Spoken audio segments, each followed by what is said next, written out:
여러분, 과거로 돌아갈 수 있다면 어떤 한 시점으로 돌아가서 바꾸고 싶은 예전의 일이 혹시 있으십니까? 살면서 내리게 되는 여러 선택들은 종종 후회와 아쉬움을 남기기 마련이죠. 그래서 그때 내가 이렇게 했어야 되는데 하는 어떤 아쉬움들, 후회들이 있곤 하는데, 킴벌리 커버거의 지금 알고 있는 걸 그때도 알았더라면 이라는 시가 있습니다. 저는 이 시를 유시화 시인의 잠언집에서 처음 알게 됐는데요. 이 시의 일부를 좀 읽어드릴게요. 지금 알고 있는 걸 그때도 알았더라면 내 가슴이 말하는 것에 더 자주 귀 기울였으리라. 더 즐겁게 살고 덜 고민했으리라. 금방 학교를 졸업하고 머지않아 직업을 가져야 한다는 걸 깨달았으리라. 아니, 그런 것들을 잊어버렸으리라. 다른 사람들이 나에 대해 말하는 것에는 신경 쓰지 않았으리라. 그 대신 내가 가진 생명력과 단단한 피부를 더 가치 있게 여겼으리라. 더 많이 놀고 덜 초조해 했으리라. 진정한 아름다움은 자신의 인생을 사랑하는 데 있음을 기억했으리라. 어떠세요, 여러분? 공감이 되십니까? 저는 이 부분이 제일 공감되는데, 더 많이 놀고 덜 초조해 했으리라. 근데 이건 덜 놀고 많이 일한 사람이어서 할 수 있는 말이 아닐까 싶기도 하고, 또 지나고 난 다음에야 깨달을 수 있는 것들이 있기 때문에 또 지금의 관점에서 보는 과거와 그때의 나는 또 달라서 참 과거로 갈 수 있다고 해도 고르기가 참 쉽지 않겠다라는 생각은 했습니다.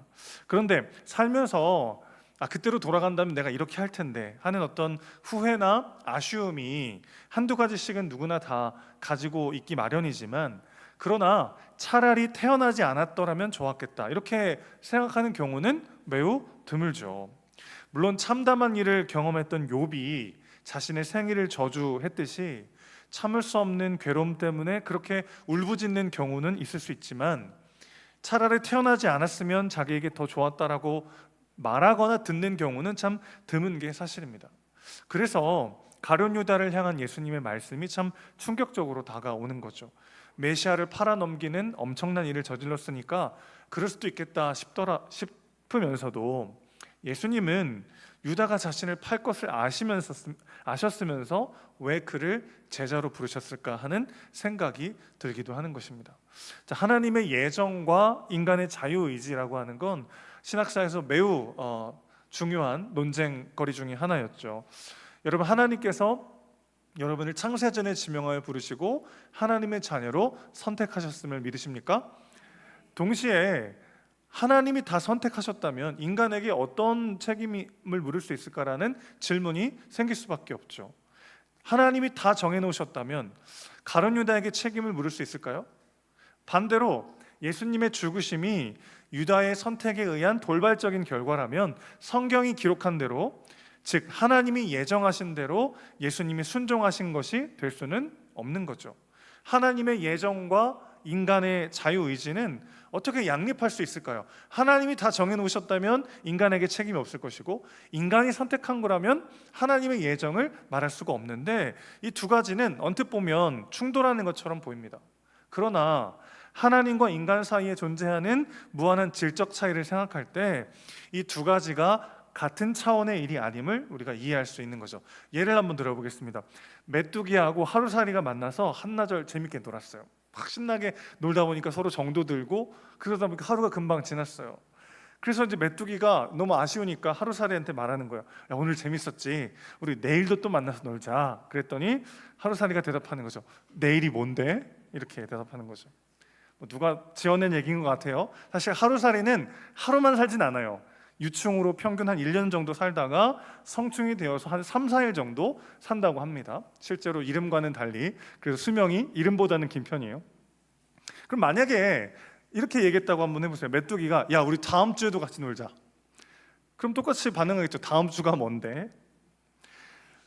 하루살이가 3, 4일 정도밖에 못 살기 때문에 그에게 다음 주를 이야기한다는 것은 불가능한 일이죠. 그러나 그것은 다음 주라고 하는 개념 자체가 불가능해서가 아니라 하루살이의 존재적 차원을 뛰어넘는 개념이기 때문이죠. 인간은 시간과 공간 안에 살지만 하나님은 그 시공간을 초월하여 존재하시는 분이죠. 하나님과 인간의 인식은 판단의 범주와 차원이 전혀 다를 수밖에 없습니다. 시간과 영원은 질적으로 전혀 다르기 때문이죠. 하나님은 인간의 자유의지를 침해하지 않으시면서도 하나님의 뜻을 온전히 이루실 수 있을 만큼 전능하신 분이십니다. 여러분, 제가 여러분을 설득해서 저와 여러분 정도의 관계여도 제가 여러분 막 설득해가지고 여러분이 자발적으로 책 한 권 정도는 사게 할 수 있어요. 제가 우리가 그런 사이는 되잖아요. 그 정도의 신뢰는 제가 반성하게 되네요. 목회를 잘했어야 되나? 최근에 말씀학교 때 책 한 권씩 다 사셨잖아요. 저한테 속아가지고 속은 건 아니지만, 그러니까 저랑 우리 성도님들 정도의 관계만 돼도 제가 여러분들이 자발적으로 책 한 권 정도는 사게 만들 수 있어요. 제가 말씀학교를 준비하면서 몇 달 전부터 이번에는 이 책을 가지고 우리 성도님들과 말씀을 나누겠다 계획하고 예정했죠. 그리고 그때부터 조금씩 광고도 하면서 여러분을 설득하기 시작했습니다. 그래서 자발적으로 제가 막 이렇게 멱살 잡고 막 이렇게 강압해서가 아니고 자발적으로 등록하셔서 책을 한 권 사시고 말씀학교를 듣잖아요. 그러니까 저랑 여러분의 관계 정도만 돼도 여러분의 자유의지를 하나도 침해하지 않으면서도 제가 계획하고 예정한 대로 움직일 수 있게 만들 수 있죠. 그게 나쁘게 작용할 때는 가스라이팅이고 좋게 작용할 때는 넛지라고 보통 표현합니다. 그러니까 인간이라고 하는 존재가 자기가 자발적으로 뭔가를 하지만 동시에 그게 누군가가 계획하고 설계한 대로 움직이기도 한다는 거예요. 같은 인간끼리도. 하물며 하나님의 전능하심과 그분의 존재를 생각할 때 우리의 자유의지를 1도 침해하지 않으면서도 그분이 계획하신 대로 선한 뜻 가운데 그 뜻을 이루실 수 있다는 것은 어찌 보면 상식이죠. 그래서 하나님의 예정과 인간의 자유의지 사이에는 일종의 긴장이 있습니다. 이게 왜 중요하냐면 교회사적으로 항상 둘 중 하나를 강조하는 시도들이 있었어요. 그리고 항상 부작용이 있었습니다. 하나님의 예정을 지나치게 강조하는 신학주의가 있었어요. 하이퍼 칼빈이즘이라는 신학주의입니다. 하나님의 예정, 칼빈주의를 지나치게 강조하다 보니까 하나님의 예정을 지나치게 강조하다 보니까 하나님이 다 정하셨다. 그래서 어디까지 갔냐면 전도할 필요가 없다는 거예요. 하나님이 창세 전에 이미 구원받을 사람과 그렇지 못할 사람을 다 예정해 놨기 때문에 인간이 굳이 뭐 전도한다고 해서 달라지는 게 아니다. 이렇게 잘못된 부작용을 가져오게 된 거죠. 이렇게 되면 어떻게 됩니까? 인간의 나태함이라든지 책임 회피를 막을 길이 없습니다. 다 하나님의 뜻인데 뭐 내가 할 게 뭐가 있어. 그래 이렇게 빠져버리고 마는 거죠. 자, 반대로는요, 인간의 의지와 자유를 지나치게 강조하는 신학 분파도 있었는데 알미니안주의가 대표적이죠. 인간의 선택을 강조하죠. 인간이 하나님의 은혜를 선택해서 구원받는다는 거예요. 하나님이 다 모든 인간에게 손을 내미시는데 사람이 그 손을 잡으면 구원받는 거고 그 손을 안 잡으면 구원 못 받는다, 이렇게 해석을 하는 거죠. 자, 이게 왜 문제냐면 우리의 실패와 넘어짐에 지나치게 절망하게 된다는 거예요. 여러분, 내가 결정하면 누가 책임져야 됩니까? 내가 책임져야죠. 어떤 강압이나 주변의 어떤 영향 없이 내 자유와 내 선택으로 내가 결정했다면 내가 오롯이 책임져야 돼요. 그런데 아까 우리 초반에도 말했지만 누구나 삶에 후회가 없는 사람이 누가 있어요. 지나고 보니까 그때는 그게 정답이었는데 조금 지나고 보니까 그때 내가 이렇게 했어야 되는데, 지나고 보면 후회와 안타까움으로 지난 시간들을 바라보곤 하잖아요, 우리가. 그런데 그게 온전히 다 내 책임이라면 실패와 넘어짐을 경험할 때마다 다시 일어설 수 있는 소망이 사라지는 거죠.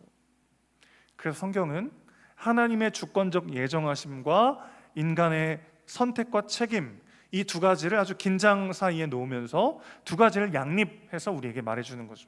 이 두 가지가 서로 충돌하지 않고 우리 삶 가운데 작용하고 있다는 것을 성경은 반복해서 이야기하는 거죠. 그래서 우리는 책임 회피와 지나친 책임감, 이 둘로부터 자유할 수 있는 거죠. 나태함과 오히려 내 실패와 넘어짐에 대한 눌림 모두로부터 자유할 수 있게 된다는 것입니다. 우리의 삶 속에서 하나님의 뜻을 분별하고 우리를 향한 하나님의 계획에 겸손히 순종하는 것은 참 중요하죠. 그러나 하나님은 인간의 자유의지를 사용하셔서 때로는 실패와 넘어짐마저도 사용하셔서 자신의 뜻을 이루어 가신다는 것을 기억해야 합니다. 그래야 오늘 우리의 실수와 넘어짐으로부터 우리는 다시 일어서기를 멈추지 않을 수 있는 것이죠. 괴테의 파우스트에 나오는 악마 메피스토텔레스는 처음 등장할 때부터 자신을 이렇게 소개합니다. 나는 항상 악을 원하면서도 결국 선을 창조해내는 힘의 일부분입니다. 이게 무슨 말이죠? 자기는 늘 막 악을 원해요.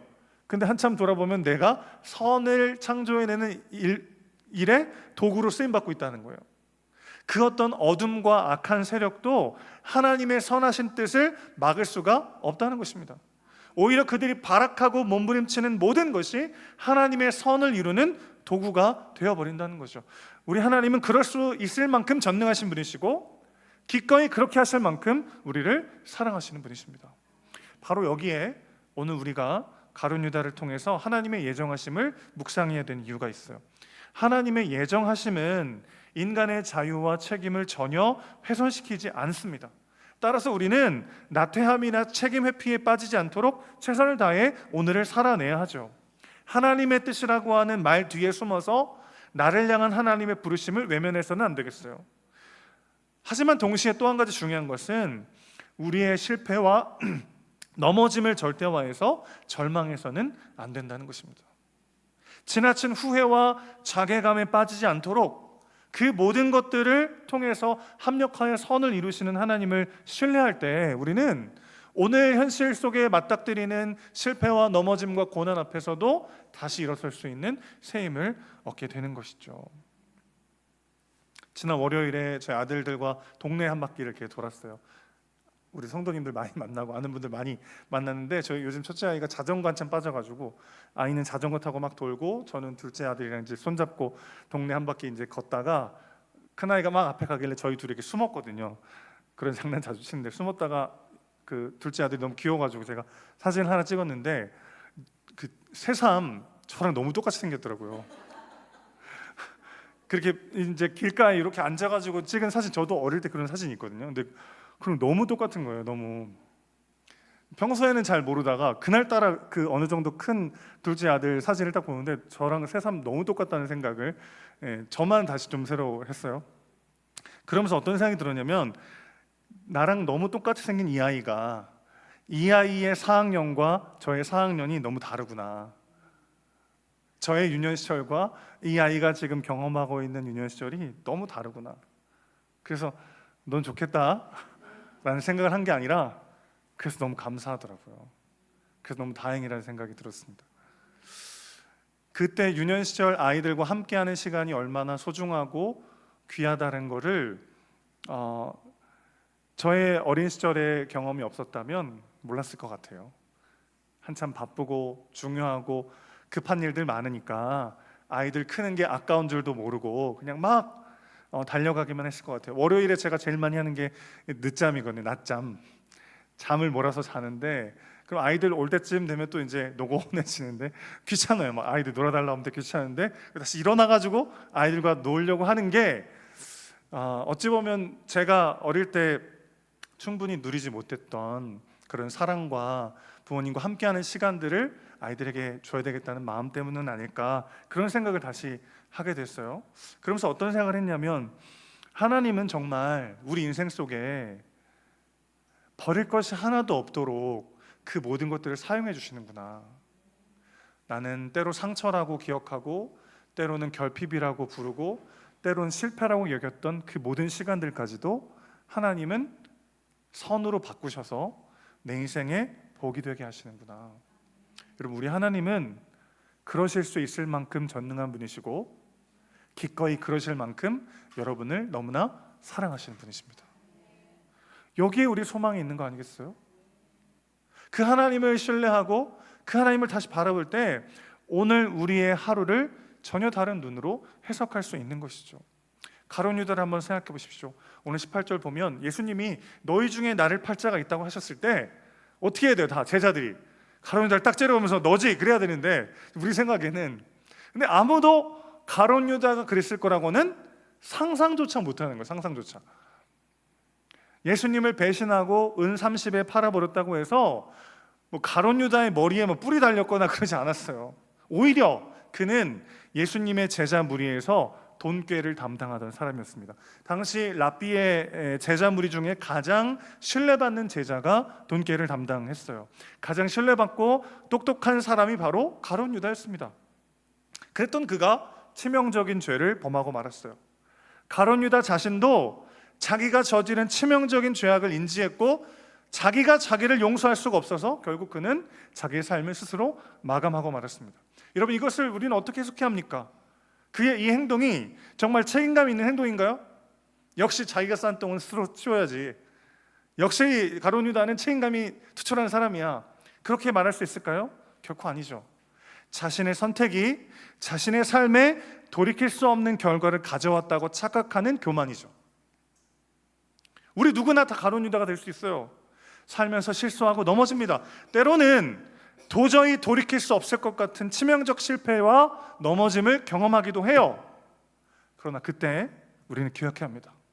다시 돌이켜 하나님께 나아갈 때 하나님은 그 실패마저도 사용하실 수 있는 분이시라는 것입니다.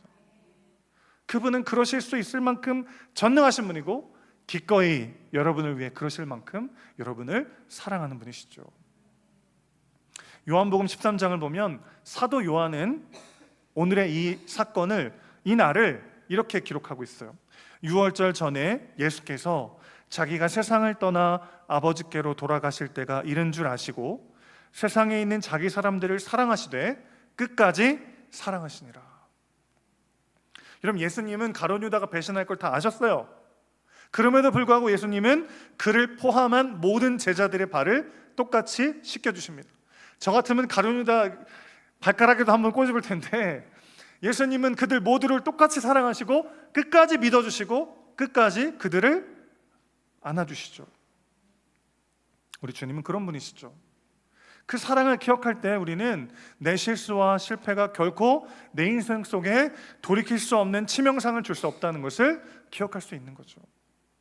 때로는 후회와 아쉬움이 남는 삶을 살게 된다 할지라도 그 모든 것을 통해 합력하여 선을 이루시는 하나님을 의지할 때 우리는 과거에 매여 있지 않을 수 있게 되는 거죠.